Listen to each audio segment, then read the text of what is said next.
So much, Peppa. I'm Paige. I'm an alcoholic, and yeah, let's dive on into it. So where we're picking up today is at the very, very, very bottom of page 58, and we're going to be popping right over to the top of page 59. And what we're doing is we're exploring the chapter How It Works, and which for many of us is a very familiar reading. We hear it at almost every meeting, and we hear it again and again and again. And I always sort of make the joke, that's where at an in-person meeting you go have the smoke break or get your tea and biscuits or coffee and cookies. You know, we often sort of don't pay attention to it, but there's a lot of information, which you can tell because I only made it like not even done the whole page of 58. You know what I mean? A lot of information that we get to glean, that we get to explore, and we get to experience when we go a little bit deeper, when we go a little bit slower. So that's what we're doing today. So we're prepping ourselves for the third step, laying down some third step information. And so at the very, very bottom of page 58, it says, remember that we deal with alcohol. And then there's what is known as an M-dash. Ooh, do we have any grammar aficionados here? I am not a grammar aficionado, as anyone who's ever texted with me knows. They're like, girl, you use voice to text. Guilty. But we're going to talk about this hoity-toity piece of punctuation here in a minute. Well, it'll be actually a little while, but I'm putting a placeholder for it. So remember that we deal with alcohol.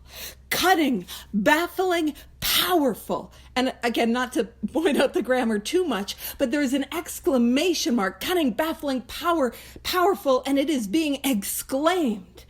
And it goes on to say, without help, it is too much for us. And what we can do is we can make a little note that that is a step one proposition. And oftentimes as we go through How It Works, I reference a couple places. I reference the original manuscript of How It Works, which is known for its directness, right? It says, remember, in the original manuscript version, it was softened before it went to publishing. It says, remember that you are dealing with alcohol, cunning, baffling, powerful, again, an exclamation mark. Without help, it is too much for you. So that's the directness.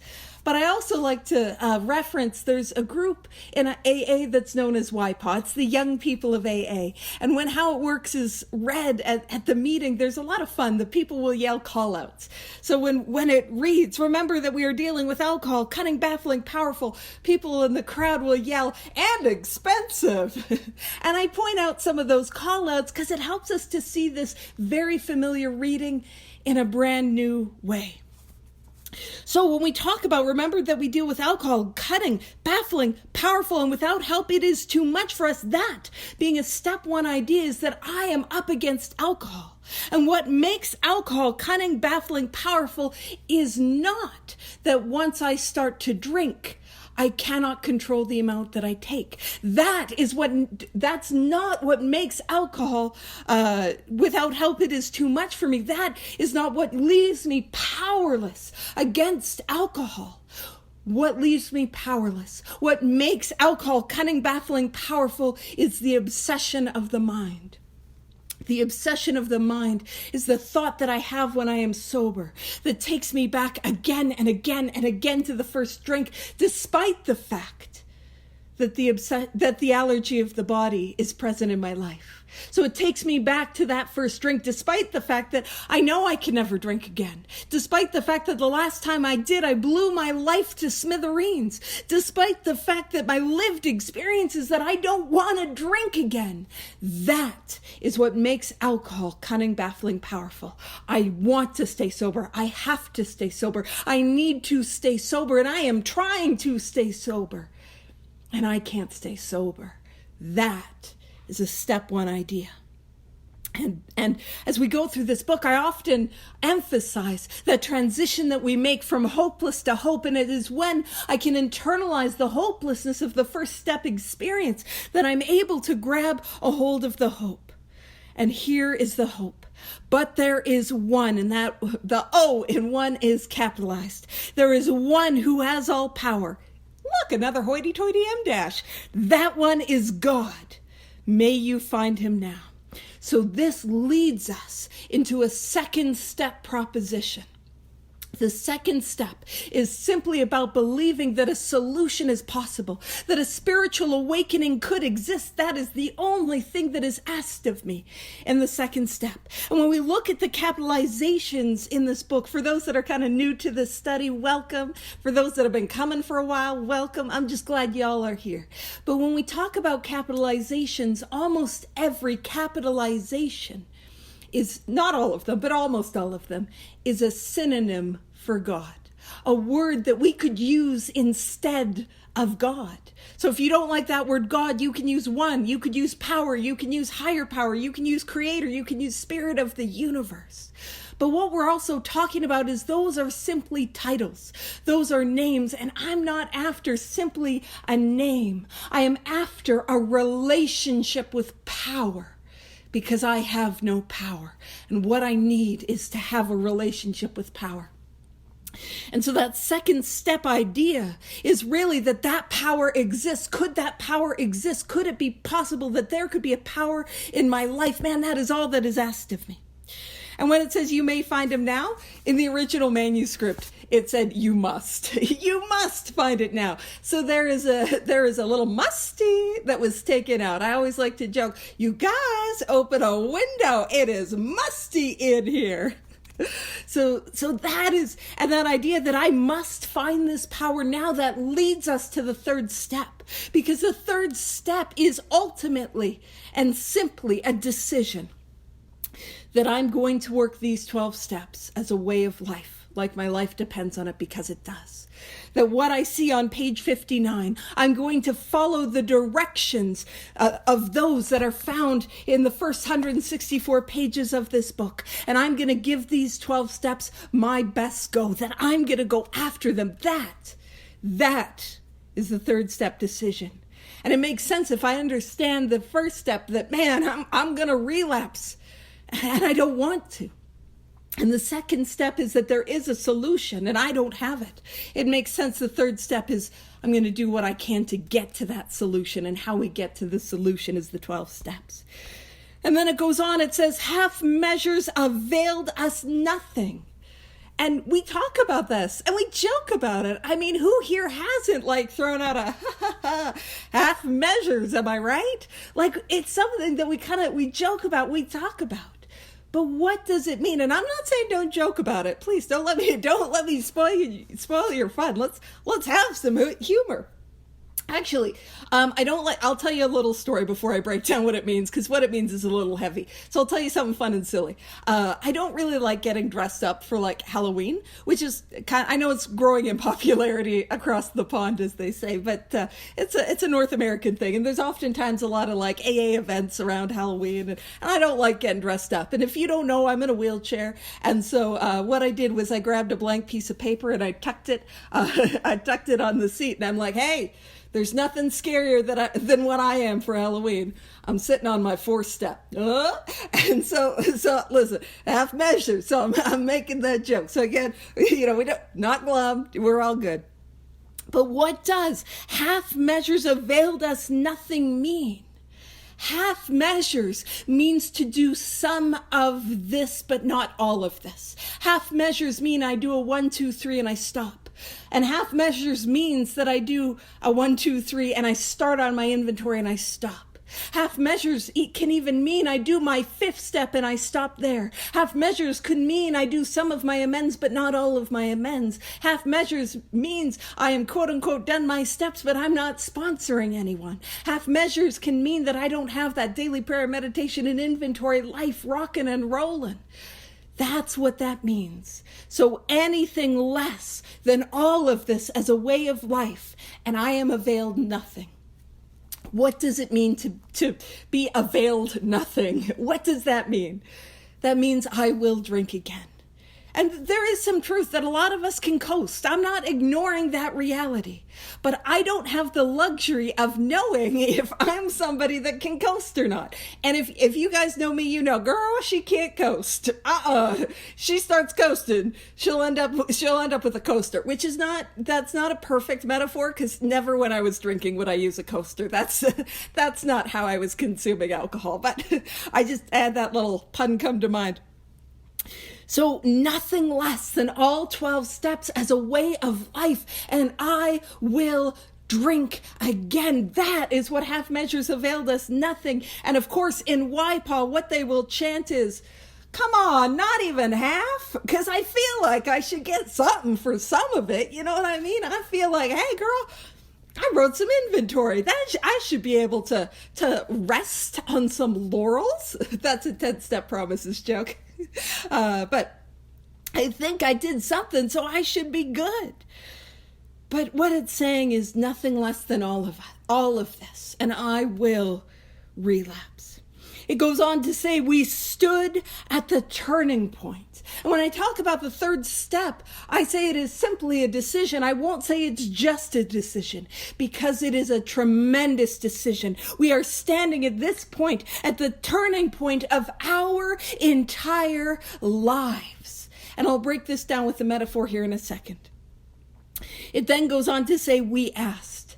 And every time and any time in this book, it says we asked. What that is a prayer.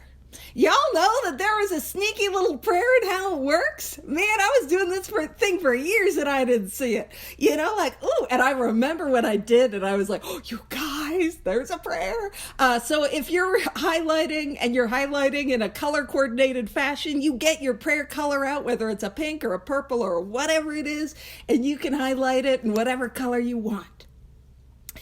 And how can I say that prayer? God, higher power, the creator, the spirit of the universe, I ask your protection and care with complete abandon. And that is what I like to call a pocket prayer. Pocket prayers are ones that are short and simple that I can toss into my pocket and I can remember. It's a little more tricky to remember the whole third step prayer when I'm like, ooh, I'm terrified, or even the fear prayer. So it is about this idea that I can bring out this prayer whenever I'm afraid to take that leap of faith, to dive into spiritual action. And so when we talk about standing at the turning point, and we talk about that asking his protection and care with complete abandon, I have this metaphor. And the metaphor is that I'm lost in the woods, and what is chasing me is a monster. And that monster is the obsession of the mind. And I see, if you've ever been in the woods late at night, it's like, yikes, I don't want to be here. And I definitely don't want to be here with a monster. And that monster starts chasing me.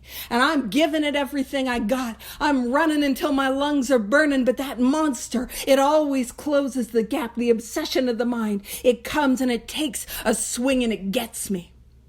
And I take that first drink. And I'm lying on the ground, beaten and broken. And I pull myself up and I start running again. Cause man, and I'm trying, I'm ducking and diving and part of me wants to like duck dive. What is it? I'm trying to remember the thing from the movie Dodgeball. Duck dive, duck dive. You know that one. If you can dodge a wrench, you can dodge a ball, but not the mental obsession. That's how that works. That really doesn't work if nobody's seen that movie. Anywho, but I'm running. And I'm giving it my best go, and the obsession of the mind, it comes and it takes another swipe. And I'm knocked down.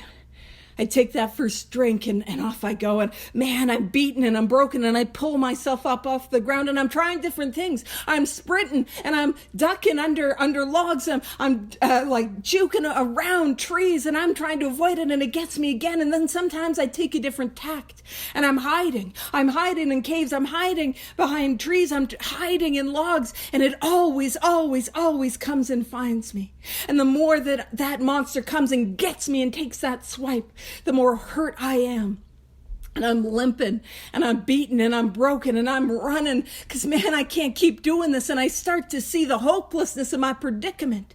But by some miracle of miracles, what I do is I make my way to a clearing. And I am running. And I make my way and when I get through that clearing, I get to what is the edge of a cliff. There's nowhere left to go. And I turn behind me. And what do I see? I see that monster, and there is nothing, and I mean nothing that I've got that I can put between me and that monster. The monster that is my alcoholism, it is barreling down, and I cannot stop it. And I look over the edge of the cliff, and what do I see? I see a cloud of unknowing. And yes, that is a reference to a 14th century mystical textbook written by an anonymous author, because I'm fun at parties, as we'll find out with my M-tangent, which is soon to come. I'm just a real delight. That's subjective. But I look over and I see this cloud of unknowing. I can't see beyond the mist. I cannot see beyond the cloud. But what do I hear? I hear your voices, the voices of recovered alcoholics. And you are yelling, you are screaming, you are telling me, jump, jump. We promise it's worth it. Take that leap of faith. Jump, we're here. Please jump. And because I got nothing left, there's nothing that's going to stop the inevitable first drink. And because I have nothing left but to trust your voices, what do? I take that leap of faith. And when I decide that I'm going to take that leap of faith, that is step 3. Make no bones about it. It is a leap. I don't know what's going to happen. I don't know if I'm going to be caught. I don't know what it's going to end up like. I'm terrified. Let's be real. So many of us come, myself included. I'm terrified of step 5. I'm terrified of step 9.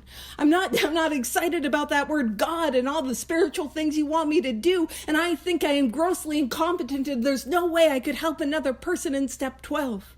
And I'm filled with fear and doubt and uncertainty and this, I'm not sure if this could work, but I've got nowhere else to go, and I take that leap of faith. And when I jump, that's when I start on my 4th step. I begin to write that inventory and I go after it. And what happens is I write that inventory, I do that 5th step, quiet hour 6 and 7, go and make my amends. I end up, and when I'm at step 10, continuing and practicing step 10, I found that I have entered the world of the Spirit. I've found that I've landed. And where do I land? Safely and securely in God's hands. Page 100, first full paragraph, one of my favorite promises in the whole book. It says the things which came to us when we put ourselves in God's hands were better than anything we could have imagined. That's where I land. I land safely and securely in the hands of a loving, caring, higher power. And if you're here today and you're like, I don't think my God has hands, it's a metaphor. It doesn't have to literally. But that's where I land. And how do I get from the cliff to God's hands? That is the purpose of the 12 steps. That's where I end up. Oh man, I have a niece and a nephew. And I love them to pieces. And neither of them have ever seen me drink. And they're both teenagers, which is not cool. That happened too quickly. Yikes. But when they were both toddlers, they would do this thing. And I'm going to point something out. It is only toddlers, penguins, and alcoholics that toddle. We are the only ones that we get drunk and we have the toddle. That is, so if you're wondering, do I have alcoholism? Well, would I regularly toddle, especially after the bar is closed. But they would do this thing, and if you have toddlers in your life or in any sort of capacity, you know this thing. And what they would do is they would climb onto the edge of the couch, edge of the sofa, and they would climb up a little bit too high, and they would do this thing known as Auntie Paige, catch, and they would jump. And I would have to, don't drop the toddler. And they would do it again and again and again, and they would do it with complete abandon. That's what it means. I ask your protection and care with complete abandon. I'm taking that leap. And why would these kids be able to do that? The reality is that they had never been dropped. And I want you to know that at the 3rd step, I don't know what's going to happen. I don't know if my will and my life will be cared for. But here's my lived experience. My lived experience is that I have never been dropped. And I'll tell you my lived experience is that anytime in this book, I see a promise. That is evidence of God's care.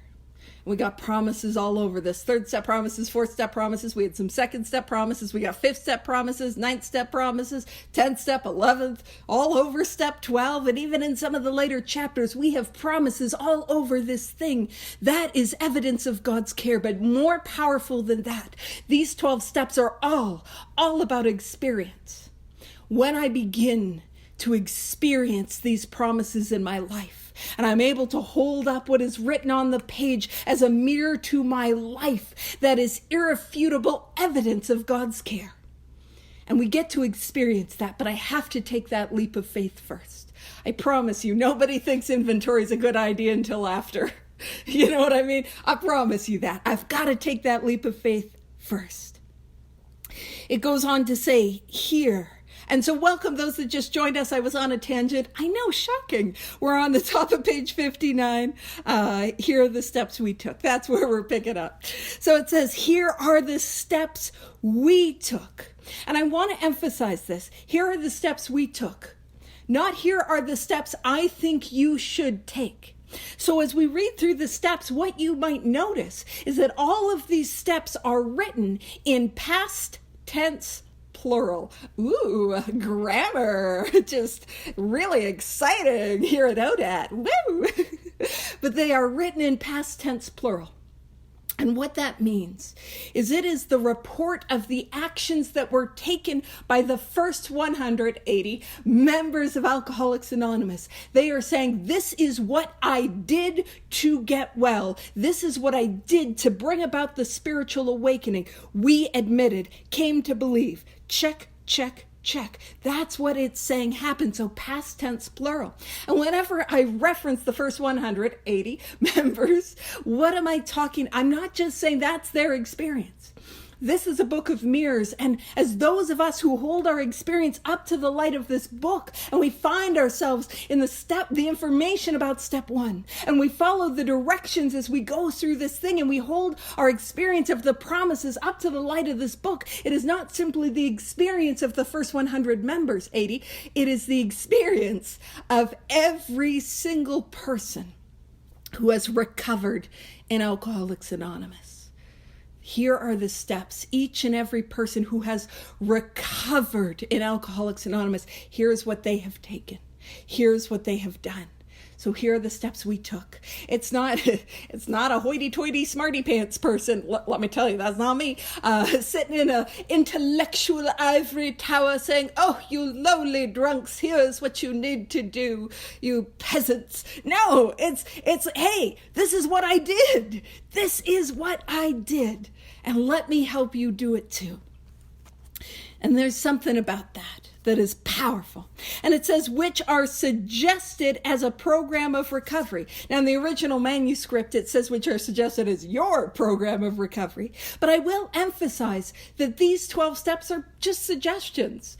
I know I have a lot of enthusiasm, but I'm not going to make anyone do it. I joke about this a lot, especially when I'm doing metaphors and going on tangents. I'm like, everything I'm doing is consensual. You don't have to do it. If you don't want to do the steps, my job isn't to force you. That's actually alcoholism's responsibility. My responsibility is to show up with great love, to show up with great care, and to show up properly armed with facts about myself, to have lived experience with the illness that is alcoholism, to have lived experience, practical experience with these 12 steps in my life and with the spiritual awakening that results. And if you want this thing, I promise you, I will bust my butt to make it happen for you. And those that know me are like, yes, she kind of overdoes it. It's a little bit much. We've been telling her to slow down, but she didn't listen. It's deeply problematic. I mean, I'm sure nobody here is thinking that. That's fine. But they are suggested. Now, we don't have alternative suggestions. But if you're here and you're like, I want to do other things, that's okay. I often need to go and try a bunch of different things to find what doesn't work if I have alcoholism.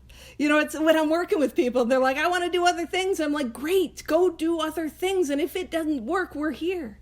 Because I often need to try things and have them not work to strip away the delusion that I could do it my way. Because I have this illness and I don't have that luxury. So we don't have an alternative set of suggestions. This is what we have to offer. This is the program of Alcoholics Anonymous, these 12 steps, as directed and described out of this book, Alcoholics Anonymous. That's what it is. Now, if you don't want to do it, I'm not going to make you. That's not my job. And we don't have an alternative suggestion. Unfortunately, though, for alcoholics, alcoholism has an alternative. And you don't have to bounce around if you don't want to. See, consent. But if you want to, the alternative suggestion is found at the bottom of page 25. And on the very bottom of page 25, it talks about how when I come to, well, hold on, let me get it verbatim. I was gonna ad lib it a bit, but if you're as seriously alcoholic as we were, we believe there is no middle of the road solution, which is rude, and it sounds like those half measures that I wanted a whole lot of. You know what I mean? What do you mean there's no middle of the road? That's what I wanted. We were in a position where life was becoming impossible, and if we had passed into the region from which there was no return through human aid, we had but two alternatives. One was to go on to the bitter end, blotting out the consciousness of our intolerable situation as best we could, and the other to accept spiritual help. The spiritual help is the 12 steps as outlined in this book. That's the spiritual help to bring about a spiritual awakening. And it's just a suggestion, but the plan B, the alternative, is to go on to the bitter ends, blotting out the consciousness of my intolerable situation as best as I could. And actually on page 44, because we're in that area, if we're going to bounce, let's bounce. You know what I'm saying? Let's bounce it out. I am like a toddler on a trampoline. That is my thought process, and I apologize to all of you profusely. But on page 44, second paragraph, it talks about to one who feels he's atheist or agnostic, such an experience seems impossible, but to continue as he is means disaster, especially if he's an alcoholic of the hopeless variety. To be of the hopeless variety is simply to have the allergy of the body and the obsession of the mind. That's all it takes. To be doomed an alcoholic death or to live on a spiritual basis are not always easy alternatives to face. These 12 steps are suggested, but the alternative is alcoholic death. The alternative is to go on to the bitter ends, blotting out the consciousness of my intolerable situation.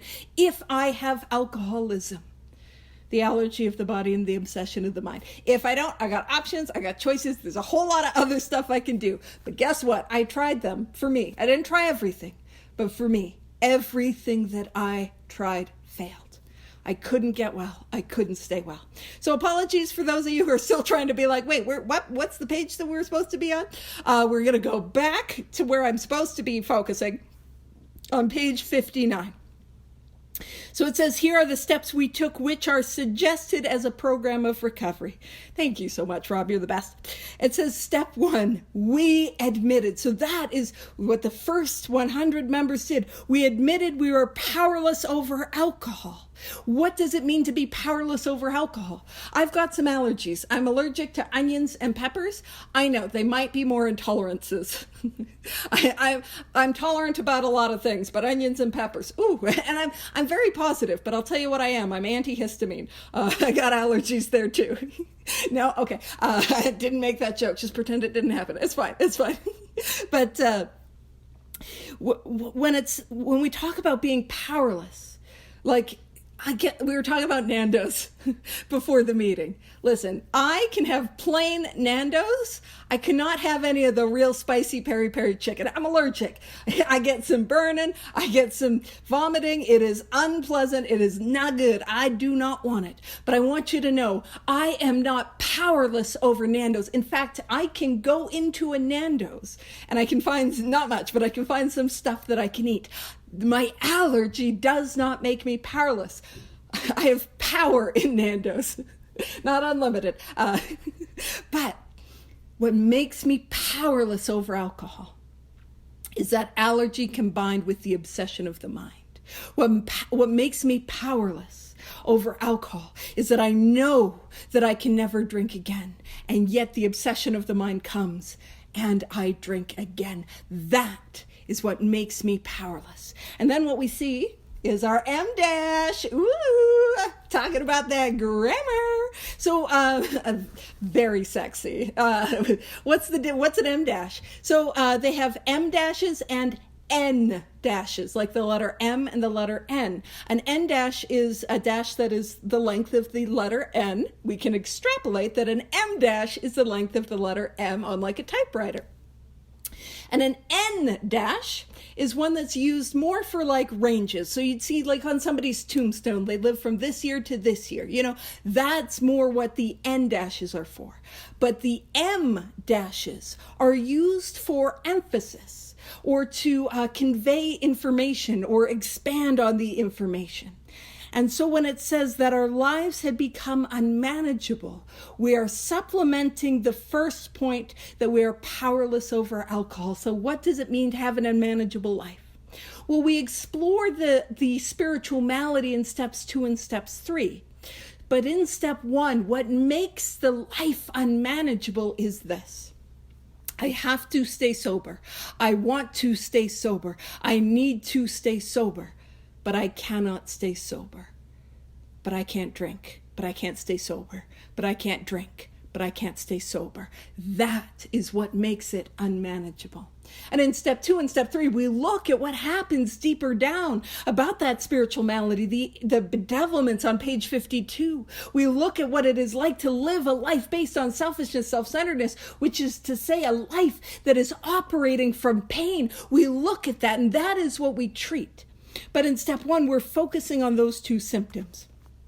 So in step 2, it says, came to believe that a power greater than ourselves. So step 2, part 1 is that. The only thing that is asked of me for the first part of step 2 is, can I believe that there is a power that is greater than myself? That's it. Not in, but that. Could there be a power that is greater than me? That is step 2, part 1. And now what follows is step 2, part 2, that this power could restore us to sanity.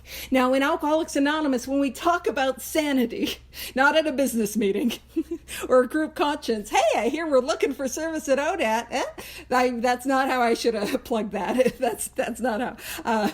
But whenever we're talking about sanity, what we are focusing on is the obsession of the mind, the sober thought that I have that takes me back again and again and again to the first drink. That's what we're talking about. So, can I believe that this power could remove from me the obsession of the mind? That is step 2, part 2. Could this power be more powerful than the obsession of the mind? That is the second step, those 2 parts. And I have a little image that I didn't, if I was on the ball, I would have had it locked in. Actually, do I have it? Locked in. I do. Look at me. I was way more prepared than I thought I was. I'll just real quick. I'll do this. So here's how we can break down step 2. Came to believe that.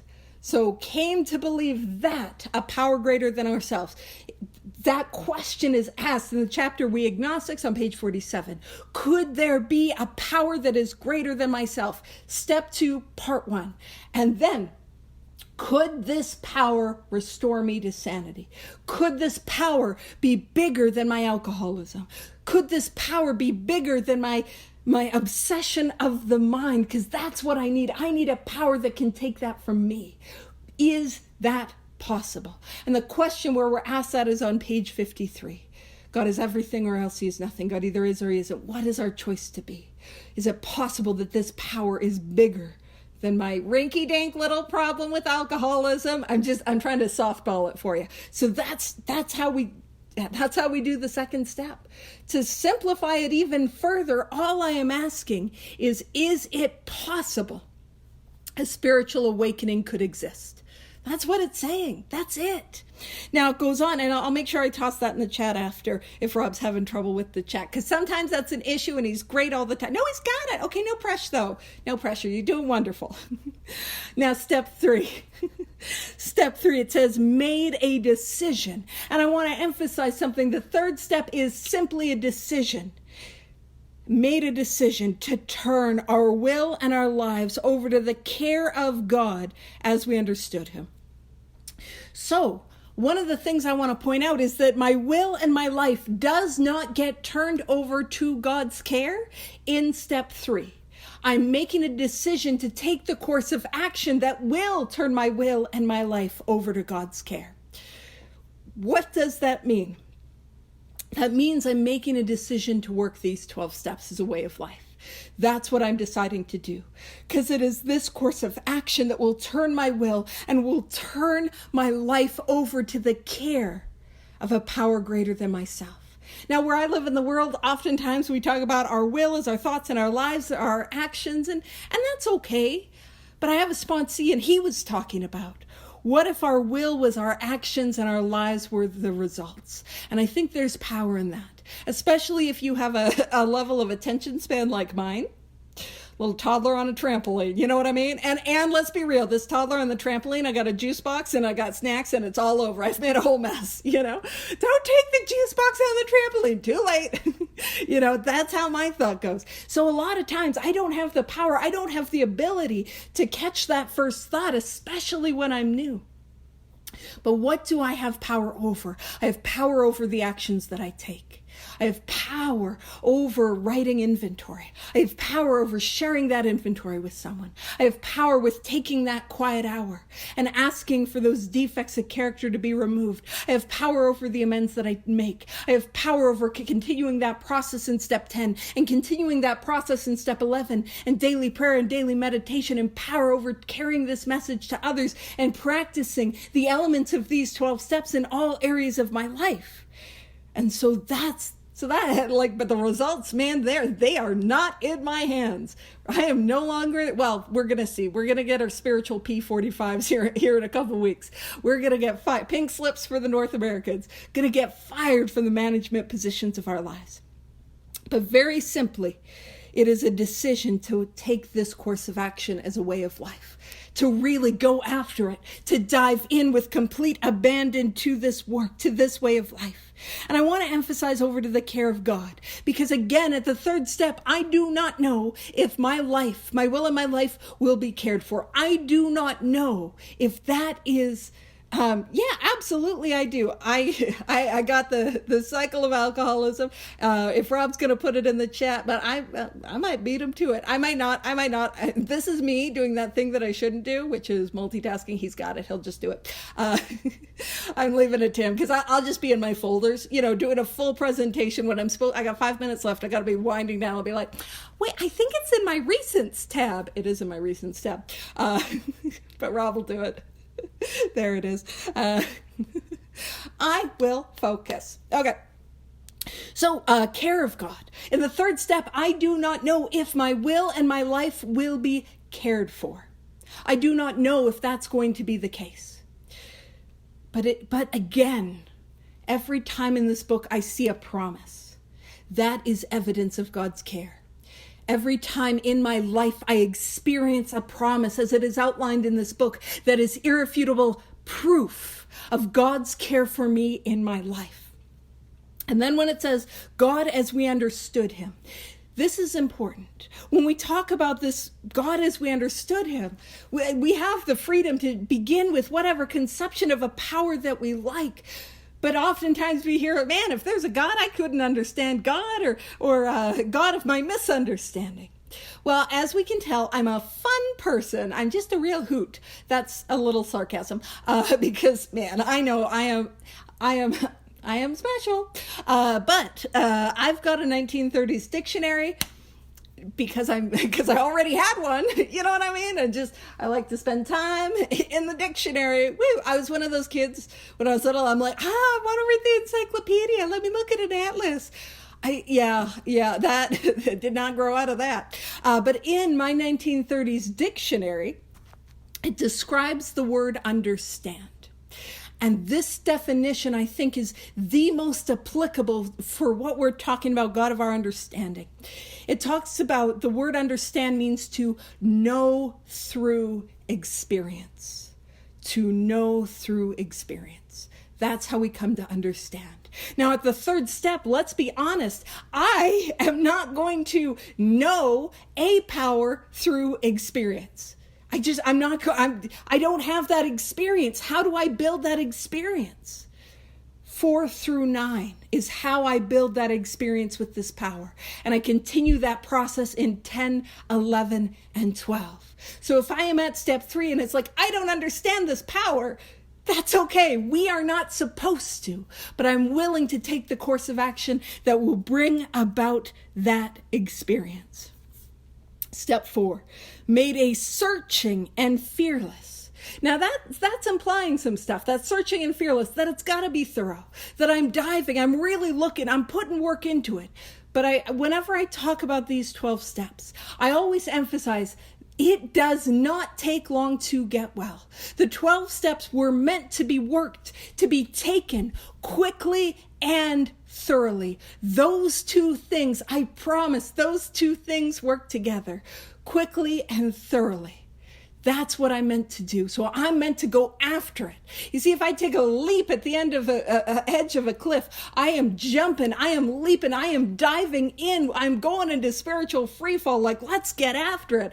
I'm not hokey dokey. And actually, I have this joke. I'm like, as alcoholics, this is not how we define alcoholism. I'm making a joke. It's a little bit of humor.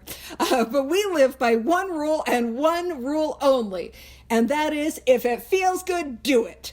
Do all of it. Do so much of it. I destroy the fabric of my existence and I burn my life to the ground. There is no rubble. It is embers. Yeah. The only exception to that being the 12 steps. That's where, for some reason, we're like, I want to take my time. I want to do it slow. Girl, I don't know about you, but if I wanted the effect of alcohol, man, I was not sipping my drink. I was chugging that bad boy. I was going after it. And that's what I got to do with these 12 steps. If I want the effect, I've got to go after it. So, and it's a very, honestly, bear with me, I'm on a tangent, but it's an interesting paradox because I have to go after it. I have to, I'm not telling no one else what to do, but I have to go after it. I have to seek it. I have to dive in. And I take all that action. We have a chapter, it's right around the corner, called Into Action. I've got to take all this action. And what happens is a change that happens to me. It's like I put myself in a position to be changed. And it's interesting that there's an element where I need to be incredibly active. But what happens to me is I'm passive to it. And if you don't know what I'm talking about, that's okay. But I'm talking about that lived experience of a spiritual awakening. That I grow, that I deepen, that I seek more.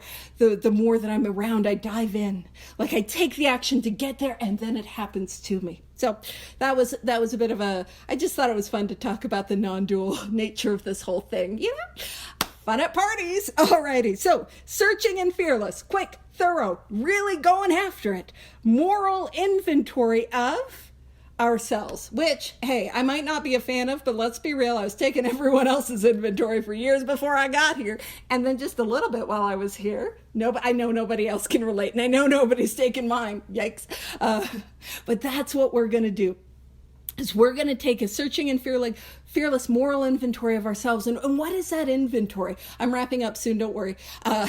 We're stopping at 4. But don't in your real life stop at 4. We got to keep going. But at this, today, stop it at 4. What do I got to do? What I'm going to do is I am going to identify in the process of inventory the things inside of me that are blocking me from this power. And I'm going to do that by examining my resentments and seeing where I've been at fault.